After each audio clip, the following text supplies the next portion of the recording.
Well, it is a whole new world in New Mexico this morning as the state Supreme Court makes a historic move. Same-sex marriage is now legal everywhere in New Mexico. This after a unanimous decision from the state's high court. News 13's Samantha McDonald is at the Bernalillo County Courthouse this morning. Good morning, Sam. Good morning, Matt. People on both sides of the issue have been waiting for a decision for 2 months now. And here is the 30-page opinion written by the 5 justices yesterday. It says marriage is now a fundamental right, and to deny that right based on sexual orientation is unconstitutional. To the argument, the purpose of marriage is to have kids. The justices said plenty of opposite-sex couples do not or cannot have children, but they can still get married. The court ruling makes it clear this does not mean religious organizations have to perform same-sex marriages.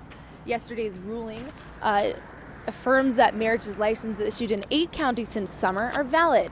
For some, it's great news. For others, it's in conflict with their beliefs. Today, I can actually bring it out and show it like this as a legal document.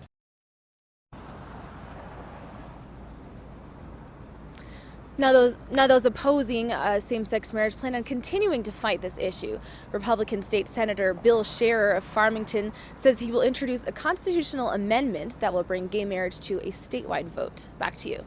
All right, thank you very much, Sam. Since August, more than 1,400 same-sex couples have tied the knot. The decision means all marriage licenses will now be gender neutral. New Mexico is the 17th state to legalize gay marriage. By the way, we also heard from Pastor Steve Smotherman with Legacy Church, who says, quote, "Whether the state recognizes homosexual marriage or not, God will never recognize it. The Bible is very clear on that." We'll try to hear from Pastor Smotherman coming up in about an hour.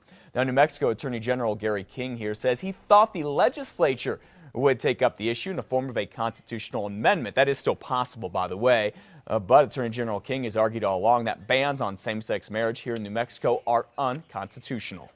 Certainly it's been our position that if you're validly married in New Mexico under those provisions that your marriage has the same legal effect as marriage between a heterosexual couple. As I mentioned before, Governor Susanna Martinez, who is against same-sex marriage, also spoke out about the decision. Governor Martinez says, quote, "I'm confident that most folks in New Mexico believe, like I do, that it should have been settled by the vote of the people. Instead, the Supreme Court stepped in and rendered their decision." Elizabeth? Teachers in New Mexico will continue to see cuts in their retirement benefits. Most teachers not happy about this. Lawmakers had trimmed costs of living benefits and required workers to pay more into the retirement fund to help shore up the state budget. It was challenged by 4 retired educators. Yesterday, the state Supreme Court decided to allow the cuts to stay in place, saying that the cost of living adjustment is merely an expectation, not a right. 98,000 retirees and active members are affected by the changes. Today is the last day on the job for Bernalillo County Investment Officer Patrick Padilla. But he is not going quietly. You see, at yesterday's meeting of the county treasurer's advisors, Padilla took parting shots at critics of his long-range investments, which have left the county short on cash and looking for big losses. Padilla is declared a candidate in the running for state treasurer.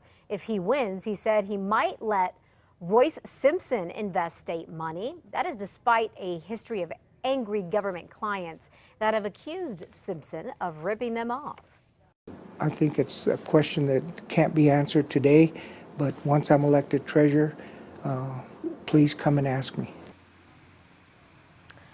Also yesterday, County Treasurer Manny Ortiz dissolved his advisory committee. The county will hire an independent advisor for him early next year. 5:35, more legal trouble for the horse slaughterhouse in Roswell. Attorney General Gary King is now trying to block Valley Meat Company from opening January 1st with a new lawsuit. Attorney General King says the slaughterhouse stands to violate state laws related to food safety, water quality, and unfair business practices. He says, quote, we don't eat horses in New Mexico, and we think this is an inappropriate use of this plant. Valley Meat's attorney, however, is firing back, saying the lawsuit is a frivolous waste of taxpayer money. Last week, a federal appeals court lifted an injunction that now allows horse slaughterhouses to open. Well, for the first time ever, the city's Albuquerque's 2 animal shelters have been waitlisting people who want to surrender their pets, and that, as you can imagine, is leading to some problems. The city's animal shelters are so full they turned away a litter of puppies. The owner then dumped those puppies next to a dumpster. Now the city says turning the puppies away was a mistake.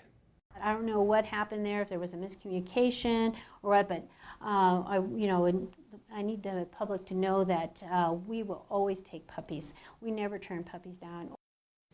The overcrowding could be because the shelters are giving the animals more time to find homes. The number of animals being euthanized has fallen from more than 10,000 in 2009 to 3,000 this year. Shelters are trying to help people keep their pets, including helping them with shots, food, and behavior issues. They also have the 12 Days of Christmas thing going on right now, where you can get dogs, adopt them for just $12. It includes their shots, spaying, neutering, some treats, and coupons from Petco too. That's a great deal. It is.